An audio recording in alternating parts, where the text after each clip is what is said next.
Muy buenas para todos, su pastor y amigo Abimael Bustos de nuevo, con el estudio de la palabra expositivamente. Estamos recorriendo toda la Biblia como debe ser, y es verso a verso, capítulo a capítulo y libro a libro, y ya estamos en Apocalipsis 19. Por eso quiero darle gracias a Dios por este tiempo. Siente que damos gracias a Dios, oramos para que el Señor traiga revelación fresca a tu vida, a la mía, y esto nos ayude para ser mejores personas, mejores cristianos. Entonces, de eso se trata. Bueno, muy bien. El capítulo 19 dice así: después de esto oí una gran voz de gran multitud en el cielo que decía: aleluya, salvación y honra y gloria y poder son del Señor Dios nuestro. Hasta ahí. ¿Cómo es esa introducción? Entonces, vimos todo el libro de Apocalipsis hasta el momento, donde hemos encontrado que ya en los capítulos anteriores, Dios le ha dado a entender a Juan todo lo que va a suceder en la gran tribulación, ¿no? Lo duro que fue ese juzgar. Entonces en el capítulo 19 ya entra como a un punto de esperanza, un punto de paz, un punto después de tanta tragedia, de tanto dolor, de tanto grito y sufrimiento. Entonces queda ahora de ese juicio, viene un aleluya de alegría, de gozo, de paz, una gran voz, una multitud en el cielo que decía aleluya. Y la palabra aleluya dice acá que es formada por dos partes, ¿no? Se deriva de dos palabras hebreas: Jalá, que significa alabanza, y Ja, que significa Yahvé, o Señor. Así que la palabra es alabado sea el Señor, alabado sea el Señor. Entonces, durante todo el recorrido que hemos hecho del libro de Apocalipsis, recuerde que Apocalipsis es fácil de entender, fácil de interpretar si seguimos los parámetros que el mismo Espíritu Santo nos ha dado. Y eso es que él dice ya en el capítulo 1, el versículo 19, que las cosas que has visto, las que están sucediendo y las que van a suceder, ¿cierto? En las que estás y las que va a suceder. Y si uno lo hace de esa manera, como lo trazó el Espíritu Santo, el mismo Señor Jesús, pues vamos a entender mejor, no vamos a hacer interpretaciones difíciles ni esas cosas, ¿cierto? Entonces, el versículo 1 recuerda que habla de la gloria de Dios. El versículo Juan le muestra a Dios a Juan todo lo que es Cristo, su gloria, esa parte. La segunda, el capítulo 2, que es lo que basa el 2 y el 3, que es lo que está viendo, tiene que ver con aquello que está pasando, lo que está pasando. Y luego, del capítulo 4 en adelante, lo que va a suceder, todo lo que va a suceder. Entonces, recuerde que en la pregunta clave ahí que todos siempre hacemos es: ¿y la iglesia pasará por la gran tribulación? Entonces decimos que no. ¿Por qué? Porque la iglesia va a ser arrebatada. Allá en el capítulo 4 es arrebatada y se tipifica con los ancianos que están en el cielo. Y de ahí para acá no se vuelve a hablar de nada de la tribulación, se vuelve a nombrar la iglesia para nada. Hasta ahorita el capítulo 19. Desde el capítulo 4 decimos que no puede suceder porque es antes y después del capítulo 4. Y en el capítulo 4 comienza la iglesia, pero en el cielo. Allí está toda la iglesia adorando. El capítulo 4 y 5 están en el cielo después de ese rapto. Entonces, el capítulo 4 y 5 siempre van a estar delante del trono, delante del trono. El capítulo 6 al 19 lo que tenemos es la gran tribulación. El capítulo 10 al 19 es toda la gran tribulación. Esa es la parte, y hoy vamos a ver precisamente lo del capítulo 19. Entonces, esa gran tribulación, esa ira de Dios desatada, que por mucho tiempo estuvo la gracia, pero ahora ya es la ira del Señor. Ese capítulo 4 y 5, la iglesia está en el cielo. En el capítulo 6 comienza la gran tribulación realmente. La gran tribulación, la narración de la gran tribulación, todo lo que son las 777, ¿cierto? Y eso es duro para la humanidad que se ha quedado. Especialmente se habla del pueblo de Israel, pero también de la iglesia que se quedó, que no creyó en el Señor Jesucristo realmente. Entonces, el capítulo 19 es donde estamos y viene el regreso de nuestro Señor Jesucristo. Por eso yo creo en el cielo como un lugar espectacular, ¿no? El capítulo 19, todos dicen aleluya, salvación, honra y gloria, poder, en todo eso está, esas palabras están en griego. Literalmente salvación, literalmente está hablando de la salvación, literalmente está hablando de la gloria del Señor, ¿no? Es una salvación no pequeña, sino muy grande, ¿no? Entonces, todo esto que está sucediendo y va a suceder acá en el capítulo 19 es lo que vamos a estar viendo. Entonces, esa palabra, aleluya, gloria a Dios, aquí dice que solamente se ha nombrado esta palabra 4 veces. Esta es la primera de las 4 veces que ocurre esta palabra. O sea, hasta el momento la palabra aleluya no se ha dicho, no se ha nombrado. Estamos leyendo acá la Biblia en Apocalipsis 19, ¿cierto? Apocalipsis 19. Y el capítulo dice, después de esto y después de qué? Después de todo este tremendo capítulo 18, 17 y todo lo que viene, y después de esto, entonces trata del fin de la tribulación ya y de la gloriosa segunda venida de Jesucristo, porque Jesucristo ha estado en el cielo todo el tiempo, donde han venido todas las 7 situaciones difíciles, las 3, las trompetas, las copas, los sellos, todo eso sucedió. Jesús sigue en el cielo, sigue en el cielo. Y ahora sí, se prepara Él para venir a la tierra, se prepara para salir a la tierra a concretar el trabajo, ¿cierto? Porque Él es justo y verdadero. Bueno, repetían el aleluya. Entonces, no debería haber tanta injusticia y desde nuestro punto de vista algunas de las cosas verdaderamente terribles, no la violencia contra los niños, ni contra las personas, ni contra... No, pero Dios, Jesús tiene que ser, así como es lleno de amor, lleno de misericordia, lleno de bondad por todo lo que ha hecho, aquí Él no sería Dios justo si no desatara también su ira. La ira y el infierno son parte de su justicia, son parte de su naturaleza, son parte de su naturaleza. No puede haber bendición si no hay cómo compararla. Entonces, el infierno que Él mismo creó, la ira que Él desató, son parte de su justicia, son parte de su gloriosa deidad, de su atributo del ser todopoderoso, pero sobre todo de ser justo, Aleluya, salvación y honra, gloria y poder son del Señor nuestro Dios. ¿De quién son? Del Señor nuestro Dios. Y esa gran multitud, ¿dónde estaba? En el cielo. En el cielo, ¿quiénes son?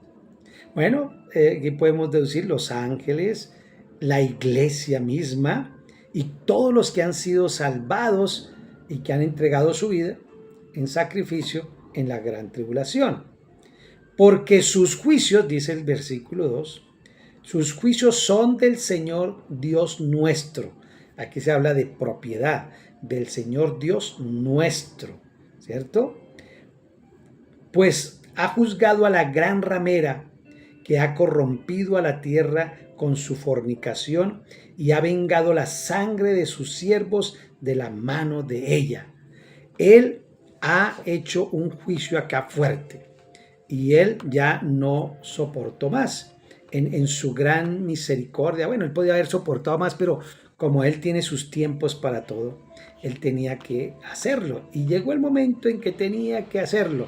Por eso yo creo que toda esta situación uno debe verla siempre con los ojos como Dios quiere que lo veamos. Un Dios misericordioso, un Dios de amor, un Dios de bondad, pero que es un Dios también de fuego, un Dios que todas estas palabras de ira, de venganza, todas estas palabras de fuego, de todo lo que ha sucedido, claro que sí, pero estaba reservada para el final de los tiempos. Durante este tiempo, toda la ira de Dios, toda su dolor por el daño y el pecado, ir en contra de él, él se ha guardado. ¿Por qué?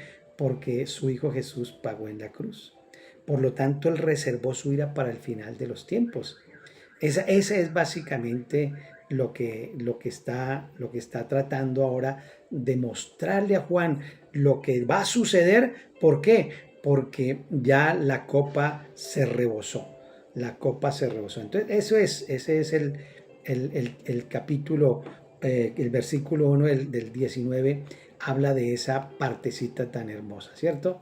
Que Dios es un Dios de amor, claro que sí, pero es un Dios también que Él es juez justo, y para hacer justicia tiene que también hacer esa parte. Entonces, esa parte de aleluya, aleluya, es un grito de victoria, un grito de bendición, un grito de poder, de todas esas, porque sus juicios son verdaderos y justos.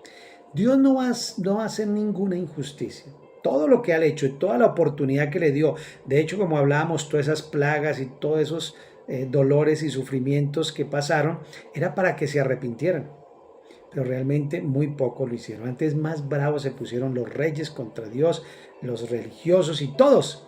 Entonces, esta sesión en realidad es el clímax de lo comenzado en Apocalipsis 18. Es como ¿no? En la cumbre ya. Los amigos de Babilonia lloran su caída, pero aquí el pueblo de Dios está celebrando. Pues ha juzgado a la gran ramera, ha vengado la sangre de sus siervos de la mano de ella. Aquí el enfoque de la adoración es en la adoración a la obra de Dios, mientras que abajo en la tierra la adoración era a la gran ramera, a ese sistema religioso. Aquí la adoración y todo es específicamente a la obra del justo, del Rey de Reyes. Y salió del trono una voz. Esta voz del trono de Dios puede ser Jesús, él puede ser esa, ¿no? Pero más bien es la voz de uno de los ángeles que sirven en el trono de Dios. Es lo que está diciendo acá. Veámoslo.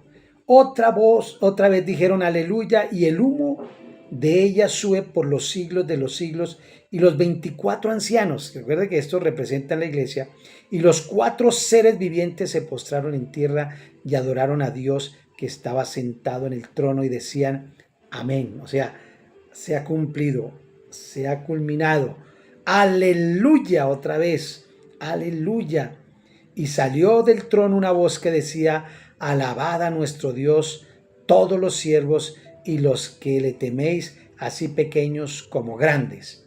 Entonces, en este trabajo donde está las palabras de aleluya y todos los ancianos y la iglesia cantando la victoria de todo lo que está sucediendo, y oí una voz de una gran multitud como de estruendo de muchas aguas y como la voz de un gran trueno que decía aleluya, porque el Señor nuestro Dios poderoso reina. Aleluya. Entonces la iglesia empieza a celebrar. En el cielo, la iglesia empieza a celebrar. ¿A celebrar qué? El triunfo del Señor. El triunfo del Señor, porque aquí el Señor dice, va bien, ahora sí viene. Se culminó, se terminó con la última plaga que había en la tierra, que era la Babilonia, el sistema religioso que era perverso, que era en contra de Dios, que era en contra de todo eso. Entonces, alabanza por las bodas del Cordero. Miren lo que dice ahora aquí. Y oí una gran voz en la gran multitud, como de un estruendo de muchas aguas, y como la voz de unos grandes truenos que decía, aleluya, porque el Señor nuestro Dios Todopoderoso reina. Y dice así, gocémonos, el 7, y alegrémonos.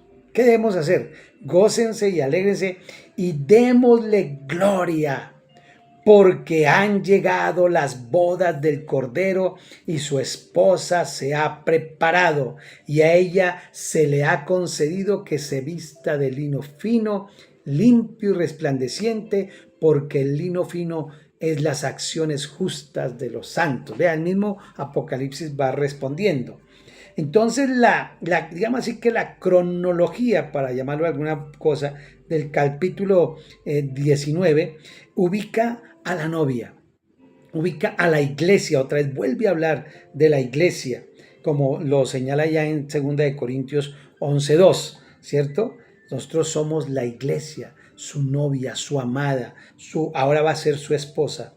Y allá en el cielo, antes de la venida de Cristo a la tierra, muchos creen, ¿no?, que eso indica que la iglesia ya ha sido arrebatada al cielo, lógicamente que sí, lógicamente que fue arrebatada al cielo. ¿Y ahora qué viene? Ahora viene el matrimonio. La novia está completamente vestida y preparada en el cielo. ¿Para qué? Para las bodas del Cordero. Para las bodas del Cordero. Así que ya la iglesia tiene que estar vestida, hermosa, de lino fino y todo, ¿no? La novia que ya está en el cielo está con las acciones, todo lo que... Las acciones no son por lo que tú y yo hagamos. Las acciones es por lo que Jesús ha hecho. Es el que nos va, dice que en vano construye el hombre si él mismo no construye su iglesia. Él es el que la perfecciona, Él es el que la santifica, Jesús es el que la adorna. Son las acciones de Jesús hechas por medio de la iglesia. Entonces, aquí la iglesia es totalmente hermosa y bella. Y dice, mire, dice, del lino fino se le ha permitido. El lino fino es un material que solamente podía usarse para las bodas, para personas muy ricas, muy eminentes. Es un lino, pero ¿qué? Limpio. Limpio quiere decir que no hay mancha ni arruga, no hay suciedad en esta novia. Y por eso nosotros que tenemos ahorita la oportunidad debemos estar perfeccionándonos en Él. Debemos estar evitando guardar nuestra salvación, cuidarla con todo el cariño, porque la salvación del Señor vale mucho para que nosotros la tiremos por ahí, ¿no le parece? Que deberíamos guardarla. Así es de que esta escena tan bonita, donde ella se viste de lino fino y es limpia y resplandeciente, todo eso tiene que ver con ¿qué? Con lo que el Señor Jesús ha hecho por nosotros, ¿no? Todo lo que el Señor ha venido haciendo por la iglesia. Pero no solamente la limpió con su sangre preciosa en la cruz, sino que ahora la hace resplandeciente, brilla, una iglesia que resplandece. Y uno se acuerda aquí de las bodas que uno ve, ¿no? La novia bien vestida, bien elegante, bien bonita. Pero ocurre algo en las bodas nuestras.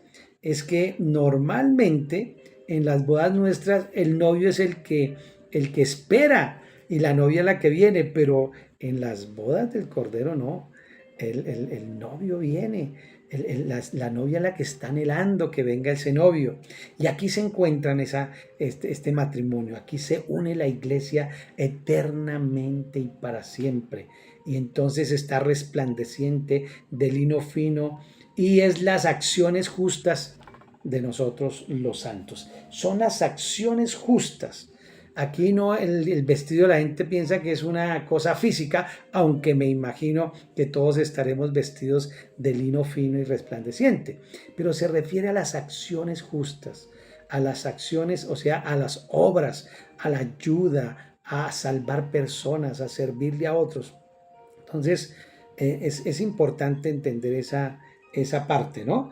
Y luego viene aquí el versículo 9.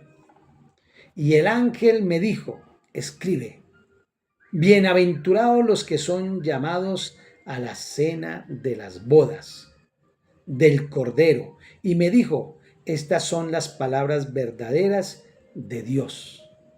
Yo no me postré a sus pies para adorar. Perdón. Yo me postré. El ángel estaba hablando acá. Por eso sabemos que no es Jesús sino un ángel. Dice, yo me postré, hablando Juan, yo me postré a sus pies para adorarle. Y él me dijo, mira, no lo hagas. Yo soy consiervo tuyo y de tus hermanos que retienen el testimonio de Jesús. Adora a Dios porque el testimonio de Jesús es el espíritu de la profecía. ¡Wow! ¡Qué hermoso!, ¿no? Entonces aquí dice que el ángel me dijo, escribe, bienaventurados los que son llamados a la cena de las bodas del Cordero. Bienaventurado. Aquí el testimonio de Jesús es el espíritu de la profecía, pero aquí me llama la atención lo que son bienaventurados, o sea, doblemente felices, doblemente gozosos los que son llamados a las bodas del Cordero. Eso es doblemente. Escribe esto. Bienaventurados los que son llamados a la cena de las bodas del Cordero.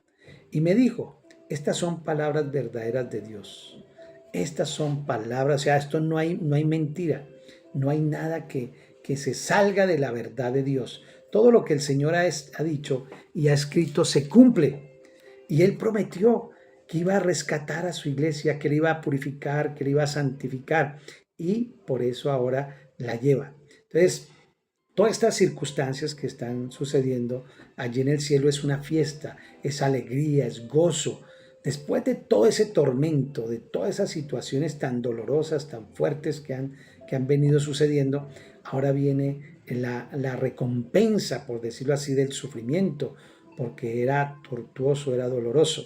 Y en esa recompensa, ¿qué mejor recompensa que estar invitado a las bodas del Cordero? Y dice aquí algo que de pronto nos pone a pensar, que muchas veces la idolatría, y no sabemos qué le pasó aquí a Juan, tuvo un lapsus o qué, porque él se dejó sorprender por la apariencia, por la voz y por la santidad de este ángel, que él se postró ante este ángel. Y mire lo hermoso del Espíritu Santo. Inmediatamente el ángel dice, no, no, no, no, no, ¿cómo se te ocurre? Si nosotros ambos somos consiervos de Dios, somos siervos del Señor. Al Señor, ante Él es la única persona que uno se debe doblar, ¿cierto? Uno no puede doblegarse ante ningún ángel ni nada. Y por eso hay que tener cuidado con esas doctrinas que se han metido ahora en la iglesia de angeología, de pedirle, de orar a los ángeles, de pedirle cosas a los ángeles. No, eso es demoníaco. Eso es perverso. Dice allá Pablo que muchos de los demonios, de los ángeles caídos se disfrazan. Satanás se disfraza como ángel de luz para aparentar ser alguien bueno. Entonces hay que tener mucho cuidado. Bueno, entonces aquí uno entra a hablar también de la idolatría. Y tengamos cuidado con eso porque caemos muchas veces en idolatría sin darnos cuenta o muchas veces ignorantes del asunto. Por eso es clave, todo lo que a ti no te conduzca a Jesús, toda enseñanza, toda interpretación de la Biblia, si usted no lo hace que le lleve a Jesús, es una herejía. Entonces, había muchas cosas que hablaban de las bodas, recuerda, las bodas judías, se habla de las bodas judías que ellos duraban 7 días, el novio, digamos los padres se ponían de acuerdo y a la novia se le daba el desposatorio, se le dejaba allí las arras y el novio seguía, aunque ya estaba comprometida, ya eso era un matrimonio, por decirlo así, no se había consumado, pero ya estaba separada, apartada. Lo mismo que María, la esposa de José. Ella estaba desposada, o sea, estaba comprometida, ya estaba sellado, se había pagado por ese matrimonio, por lo tanto, ella no puede comprometerse con nadie más, porque eso era en ese tiempo, en la Biblia, era condenado con lapidación, muerte a través de la piedra. Entonces, ese desposatorio que se llama, o desposorio, ya era oficialmente esposa, aunque no se hubiera consumado. Y es lo mismo que la iglesia. Nosotros somos separados, apartados, estamos desposados con el Señor, ¿no? Que es muy diferente de pronto al noviazgo. El noviazgo es previo al desposatorio, el noviazgo es el coqueteo y tal. Es cuando usted le dicen, oiga, reciba a Jesús, Jesús te ama, ese es un coqueteo. Pero después de que usted lo ha recibido en su corazón, ya ha quedado sellado con el Espíritu Santo, ahí ya no hay nada que hacer, usted está comprometido y comprometida con Dios.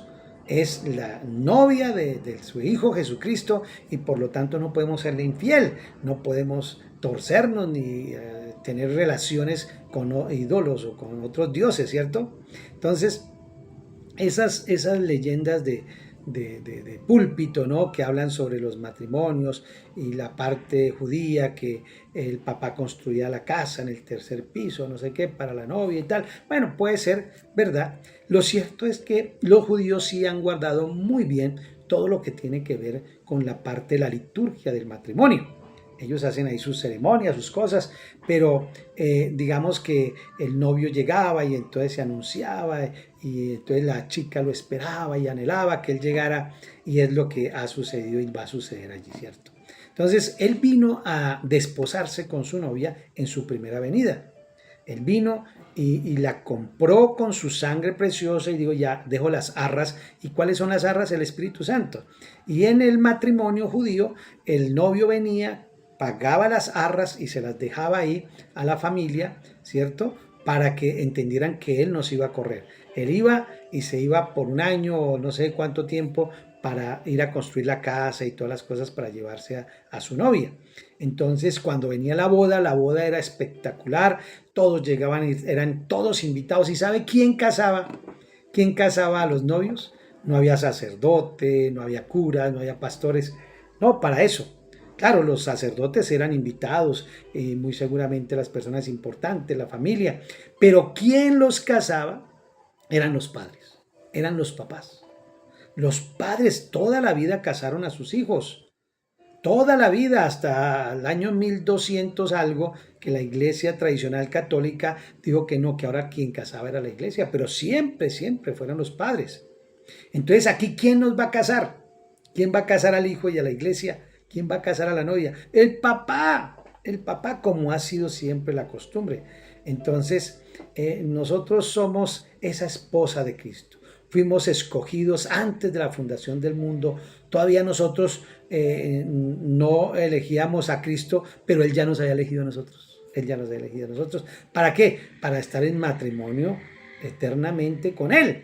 Entonces, nosotros por fe llegamos a esa conclusión. Entonces ya no estamos en tinieblas, sino estamos en la luz, en Cristo Jesús, con la esposa Jesús y la esposa. Eso es lo que se anuncia acá. Entonces, toda esa tipificación de los matrimonios, Jesús en una boda, todo eso estaba hablando de las bodas. Cuando un matrimonio realmente tipifica es el matrimonio entre Jesús y su iglesia. Cuando usted ve un matrimonio, cuando usted haga un matrimonio, cuando usted se case, si no se ha casado, usted está tipificando lo que es el matrimonio entre Jesús y nosotros. Esas son las bodas del Cordero. Y la fiesta después de que ya somos su esposa, entonces viene esa rumba tremenda, ¿cierto?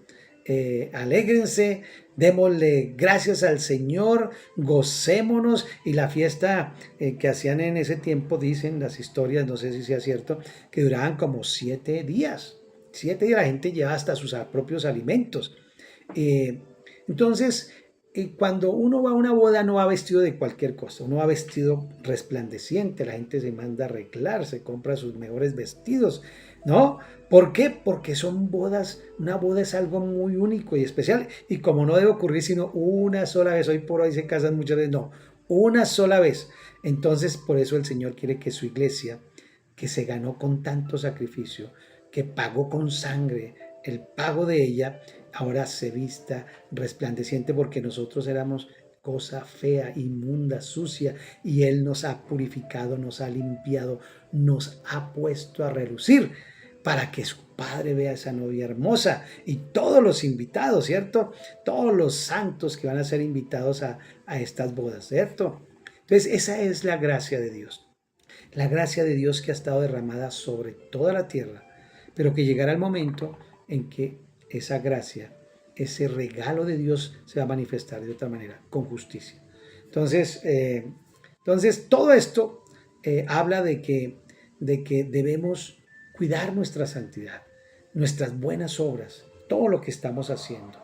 Y eso es hermoso. Y continúa entonces acá, después de esta parte del versículo 10, yo me postré a sus pies. Ya sabemos, usted no puede postrarse a los pies de nadie que no sea el Señor Jesucristo. Y el ángel le dijo, porque el testimonio de Jesús es el espíritu de la profecía. ¿Y cuál es el espíritu de la profecía? El espíritu de Dios. Y el espíritu de Jesús es la profecía. Todo lo que está escrito fue inspirado por el Espíritu Santo de Dios.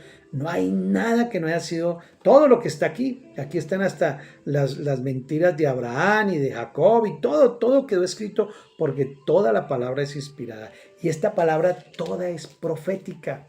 toda es una profecía. ¿De qué? De esto que estamos narrando en Apocalipsis. Toda la Biblia prácticamente se resume en Apocalipsis. Entonces, gracias a ese perdón, gracias a lo que hizo Jesús, Él nos lavó, por su gracia nos limpió.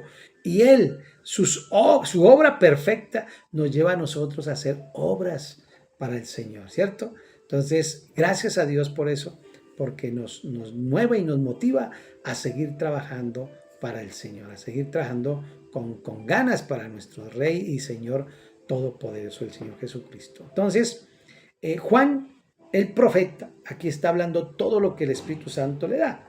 Testimonio es de Cristo, por cuanto dice, hoy aquí estamos hablando de lo que... Ahora hay profecías que hablan que son directas, que profecías de algo que va a suceder. Esa profecía no es la que se refiere acá. El espíritu de la profecía es de lo que está escrito, de lo que está escrito.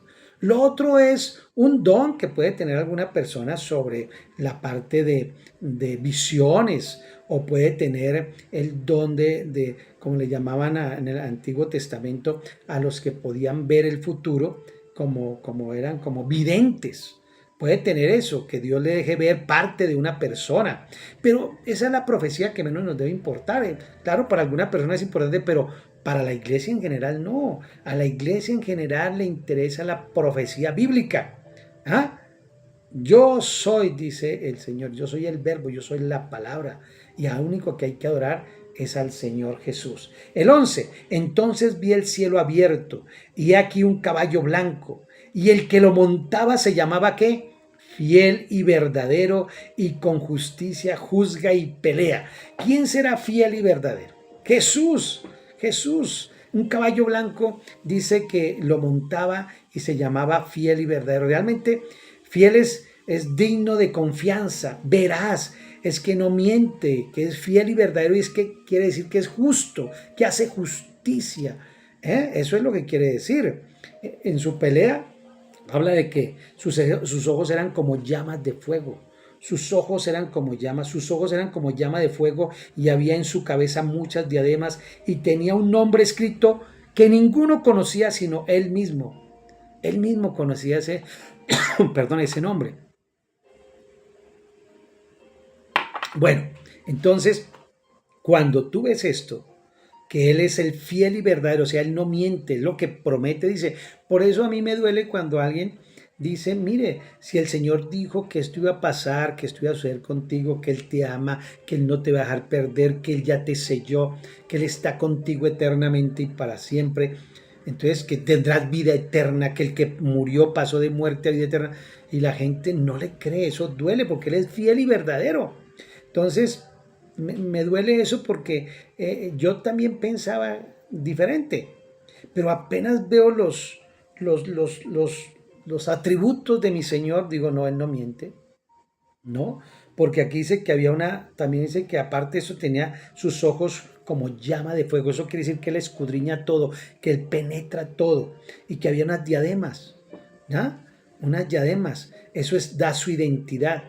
Usaba, digamos así, que conocía el nombre del Señor, se conoce por muchas cosas, pero especialmente aquí lo van a conocer porque Él es fiel, verdadero, y Él es fuego, y había en su cabeza muchas diademas. Esto quiere decir autoridad, diademas, muchas diademas, y tenía un nombre escrito que ninguno otro puede conocer.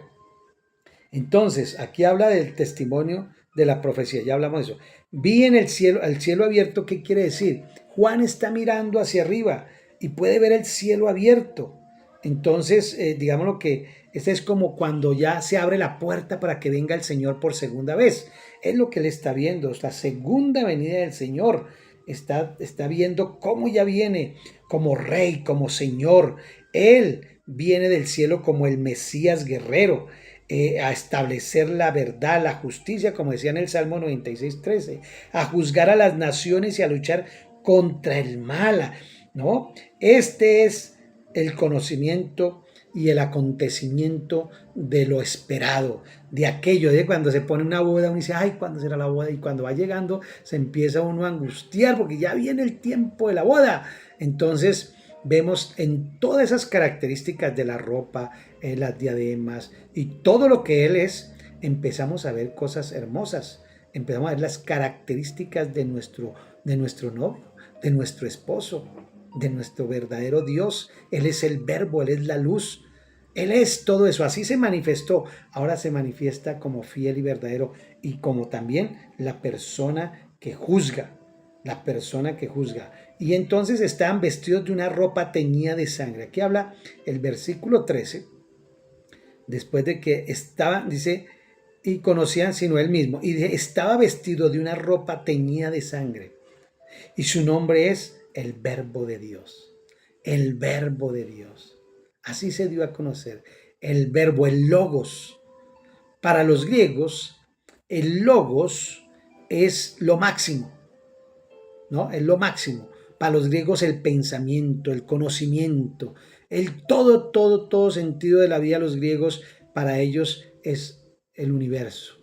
Los griegos lo decían algo que tiene, digamos, como que une todas las cosas, ¿no? Ese es el logos. La palabra logos es toda la palabra, es lo que explica todo, es el todo en sí, ¿no? Ese es el logos. Pero el logos acá es Cristo nuestro Señor, el logos acá es nuestro esposo, nuestro Señor, Dios Todopoderoso, el verbo de Dios, que dice allá en Juan 1 dice, en el principio era el verbo y el verbo era con Dios y el verbo era Dios. Aunque a muchos les moleste mucho eso, pero así es, Él es el verbo. Y mire el 14, y los ejércitos celestiales vestidos de lino, ay, la sangre del cordero, ¿qué es? La sangre, está untado de sangre porque Él fue sacrificado. Su sangre quiere decir que Él pagó con sangre por la humanidad, por su iglesia. Y los ejércitos celestiales vestidos de lino finísimo, blanco y limpio, le seguían en caballos blancos. Los ejércitos celestiales, los ángeles, ¿cierto? Entonces, ese furor, esa ira de Dios Todopoderoso, ahora viene a herir a las naciones, viene a trabajar. Por eso sus ojos son como llama. Y dice acá, de su boca sale una espada aguda para herir con ella a las naciones y él las regirá con vara de hierro. Vara de hierro, esa palabra también está allá en los Salmos. Y aquí habla del versículo 14, los ejércitos incluyen a todos los santos, yo creo, ¿cierto? Que ya están en el cielo. Eso lo confirman sus vestiduras blancas, porque ya fuimos lavados. Y aquí habla entonces ya en el versículo 15, que de su boca sale una espada aguda. Recuerde que la espada es la palabra de Dios que penetra hasta como dice en Hebreos allá, dice que penetra hasta las coyunturas, discierne los pensamientos. Eso es lo que hace el Señor. Él penetra su palabra, Él pisa el lagar de vino del furor de la ira del Dios Todopoderoso, y en su vestidura y en su muslo tiene escrito este nombre: Rey de Reyes y Señor de Señores. ¡Wow! ¿Cómo la ve? Esto es algo hermoso. Todos los que hablan del Rey de Reyes y Señor. Rey de Reyes, ¿qué quiere decir? Que Él es el Rey de los Reyes. ¿Y a quiénes nombró reyes y sacerdotes? A la iglesia. Él es el Rey de los Reyes. Ahora, también se puede hablar de que Él es el Rey de los que son nombrados de los reyes de la tierra. Él nos nombró reyes y sacerdotes y Él es el Rey de nosotros. Rey de todos estos reyes, de toda la iglesia. Pero también, como decíamos, Rey de los reyes del mundo, de los que gobiernan, de los que están en cargos importantes, son presidentes, primeros ministros. Él es Rey de ellos también. Él es Rey de ellos también. Pero acá me quiero devolver un poquito y hablarles del 15, del furor de la ira de Dios Todopoderoso. Entonces, este es un severo recordatorio de lo que Dios odia el pecado. El punto de vista sentimental de que Cristo tolera el pecado, de que no, Dios es amor, o que tolera la inmoralidad a causa de su amor, no tiene nada que ver.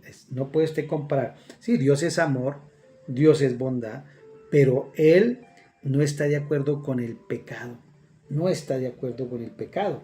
entonces no tiene cabida en la relación con Cristo. ¿No? Ese vestido lino, fino y resplandeciente es que no tolera. Por eso la ira de Él. ¿Por qué? Porque Él es un Dios santo, santo, santo. Y luego aquí habla de la gran cena de Dios. Y mire lo que sucede. Y vi a un ángel que estaba en pie en el sol. Y clamó a gran voz diciendo a todas las aves que vuelan en medio del cielo: venid y congregaos a la gran cena de Dios, para que comáis carnes de reyes y de capitanes, y carnes de fuertes, carnes de caballos, de sus jinetes, y carnes de todos, libres y esclavos, pequeños y grandes. Aquí está ya culminando ahora. Aquí pasamos de una escena de fiesta, de bodas, de todo, ahora viene a finiquitar la parte que tiene que ver con lo que es el cierre de la gran tribulación. Y cuando dice el Dios, la gran cena de Dios, esta cena representa la batalla de Armagedón. Esta es la batalla final. Esta sí es la batalla de Armagedón. Esta batalla de Armagedón que es, ya la vimos en el capítulo 16, cuando ustedes vean allá y vuelvan a estudiar el capítulo 16 se van a dar cuenta. Entonces la destrucción de los enemigos de Dios será de tal magnitud que requerirá una multitud de aves para limpiar el campo de esa batalla. Claro, en algunos decía que la sangre llegaba hasta aquí donde colocan el lazo del caballo. O sea, hablando, no que sea literalmente, yo no creo eso, que tendría que ser como un río, pero sí hablando de la cantidad de muerte y de sangre que va a haber en esa batalla. Eso es lo que más o menos está refiriéndose, porque Dios proporcionará alimento para las aves de rapiña. Tendrá que llamarlas a todas para que limpien la tierra. Entonces es una escena de juicio muy terrible, muy cruel, muy dura de entender por tanta maldad del mundo, de las personas, ¿no? Otras hablan de que con toda la probabilidad se refiere a este acontecimiento venidero de la gran batalla de Armagedón. Y usted puede encontrar allá muchas referencias, ¿no?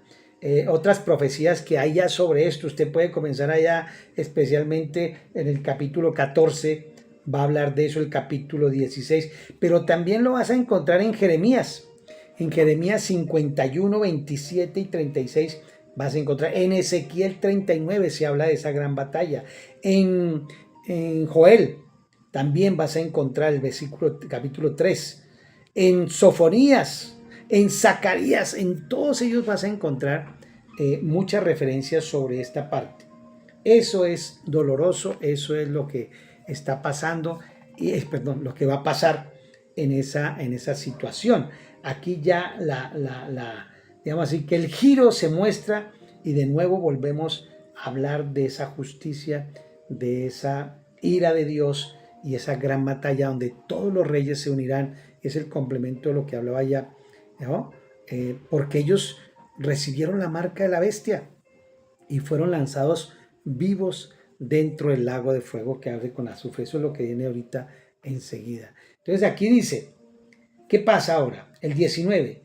Y vi a la bestia, a los reyes de la tierra y a sus ejércitos, reunidos para guerrear contra el que montaba el caballo, o sea, contra Jesucristo, y contra su ejército. Y la bestia fue apresada, con ella el falso profeta que había hecho delante de ella las señales con las cuales había engañado a los que recibieron la marca de la bestia y había adorado a su imagen. Estos dos fueron lanzados vivos dentro de un lago de fuego que arde con azufre, y los demás fueron muertos con la espada que salía de la boca del que montaba el caballo, y todas las aves se saciaron de las carnes de ellos. Wow, esto es importante que lo mastiquemos un poquitico mejor, ¿cierto? Ahora, estos finales de que está sucediendo, del capítulo que estamos viendo, habla de que se haya multiplicado la maldad. Entonces, todos estos cuervos y todos estos animales que hablan allí quieren hacer limpieza prácticamente, a comer las carnes de los reyes, de la gente que no se arrepintió y que prefirió ser marcada. Eso es lo que está sucediendo. Han sucedido cosas muy terribles, guerras muy fuertes, la Segunda Guerra Mundial, todo esto, pero esto no se compara con nada de lo que ha sucedido. Esto es algo inimaginable. Por eso la Biblia aquí lo narra, pero es inimaginable todo lo que está o que va a suceder. Es algo terrible. Entonces aquí habla de la guerra y habla de que reunidos para la guerrear, en preparación para la batalla, Dios reunirá a las naciones cerca de Armagedón mediante la intervención de los demonios que van a venir a apoyar a toda esta gente. Y la batalla terminará rápido con la destrucción del anticristo y de todos los impíos. El juicio de Dios incluye al mundo entero, además de los ejércitos reunidos allí. ¿Y qué pasa con esta parte? Dice que el falso profeta, las señales. Entonces acá en el versículo 20 dice que la bestia fue apresada, ¿no? Arrojados al lago, como lo que hemos hablado del infierno. Mire que el infierno es muy diferente al lago de fuego. El infierno, digamos, lo que es como el lugar de tormento, pero aquí se habla del lago de fuego. Allí van a ser juzgados, ¿no? Dios condena eternamente y para siempre a juicio a estas personas, a los que no creyeron, a los que se echaron para atrás. Pero especialmente aquí habla de que mandó allí a dos personajes, al falso profeta, ¿cierto? Aquí mandó al falso profeta con una característica sobresaliente, que engañó a muchos haciendo diferentes señales. ¿Aquí? Entonces recuerda que engaña a muchos de la tierra, especialmente engaña a muchos judíos. Lamentablemente, el infierno es un lugar real. El lago de fuego y azufre es un lugar real. El anticristo y el falso profeta estarán en el lago de fuego al final de la tribulación. Serán aventados ahí al ese lago, destinado para Dios lo creó para ellos. Dios lo creó para ellos, para sus ángeles, no para el ser humano. Dios creó eso, fue para ellos. Lamentablemente, el ser humano, pues, que no sigue al Señor, ¿qué va a pasar? Triste, ¿no? Todas las oportunidades que dio al ser humano, porque esto fue diseñado, fue para Satanás. Pero al rechazar el evangelio, ahora, ¿qué pasa? Estos son los que inauguran el lago de fuego. Estos son los que inauguran. Pero luego vendrán todos y serán lanzados vivos dentro del lago que arde con fuego y azufre. Y los demás fueron muertos a espada. La espada que salía de la boca del Señor Jesús para que todas estas aves se los comieran. Entonces, mire que va a haber mucha gente engañada por milagros. Por eso es delicado, vea, hermanos, es delicado todo esto. No estoy en desacuerdo que hagamos milagros, porque Dios nos mandó a sanar enfermos, a predicar, bueno, todo lo que dice ahí su palabra, a echar fuera demonios, eso está bien. Pero lo triste es que muchas veces cuando las iglesias se enfocan solamente en el milagro y olvidan la palabra, pasa que cuando venga el anticristo, él va a hacer milagros también. Entonces la gente va a ser engañada. Entonces, claro que hay que hacer los milagros, claro que si Dios quiere sanar de un cáncer está bien, pero más importante que eso es tener claridad de la palabra. Porque si no, nos van a engañar. El diablo es experto en duplicarse, es experto en engañar, ¿no? Entonces, eso es lo que queremos tener cuidado. Y acá entonces sigue diciendo, y la bestia fue apresada y con ella el falso profeta que había hecho delante de ella las señales con las cuales había engañado a los que recibieron la marca de la bestia y había adorado a su imagen. Los que adoraron, ya sabemos que los que adoraron a la bestia eran personas que odiaban a Dios y decían, márqueme con el 666 porque yo no quiero nada con Dios. Estos fueron lanzados vivos dentro del lago de fuego que arde con azufre. Y los demás fueron muertos con la espada que salía de la boca del que montaba el caballo, y todas las aves se saciaron de las carnes de ellos. Wow, no es fácil este último acontecimiento. ¿Por qué? Porque duele, ¿cierto? Duele. Y a Dios también le duele eso.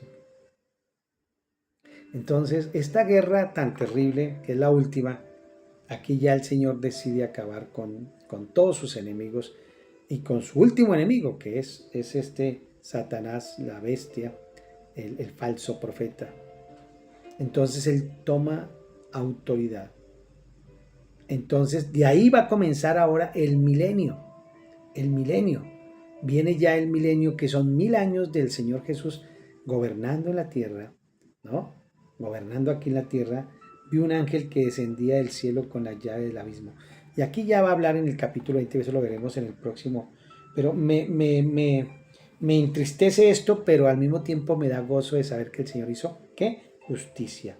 Dios destruye a los malvados en toda la tierra. Por lo tanto, ninguna persona que no sea salva o que no sea injusta entrará en el reino del milenio. Durante la tribulación, los ángeles del cielo les presentaron el evangelio, les hablaron, les dieron oportunidad y no quisieron aceptar. Por lo tanto, ya no hay otra opción. Y lamentablemente se dejaron engañar. Es doloroso, pero es cierto. Entonces, yo quiero aquí terminar para cerrar ya. Es que lamentablemente la gente no entiende que esto es una realidad, que tenemos ahorita la oportunidad de no pasar por eso, de no pasar por esa gran tribulación, e irnos con el Señor antes de que suceda eso. Cuando Él venga en su gloria, todos los ángeles con Él, entonces estaremos felices de gobernar con Él por 1000 años, ya como la esposa del Señor, como la esposa del Señor.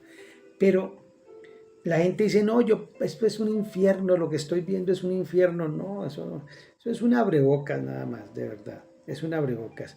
Ahora, lo que aquí se habla del infierno, porque la palabra infierno realmente se tomó y se compara, lo que el Señor hablaba era de un lugar donde se botaban los desechos, las basuras, allá fuera de Jerusalén. Y le llamaban a eso como el infierno, la palabra traducida al griego es infierno. Y tipificaba que era un lugar donde se quemaban y ardía día y noche.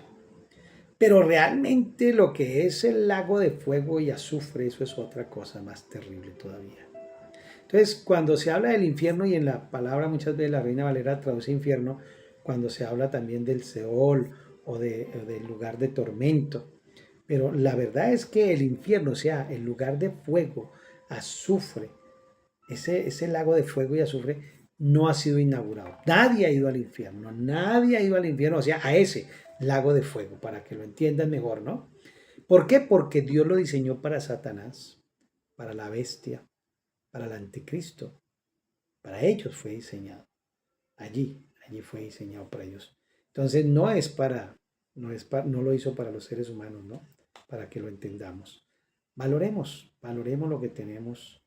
Mi consejo es, el tiempo se acerca y el arrebatamiento viene en cualquier momento. Hay señales para la venida del Señor Jesús, todas las que habla en Mateo 24, que van a suceder y cosas de esas, pero señales para arrebatamiento no hay, simplemente en cualquier momento viene el Señor. Ni el día ni la hora nadie lo sabe, solo mi Señor Jesucristo, que está en los cielos. Entonces, preparemos para eso. Vaya leyendo el capítulo 20 para que así, cuando lo estemos desmenuzando, usted pueda entender mucho más. Muchas bendiciones.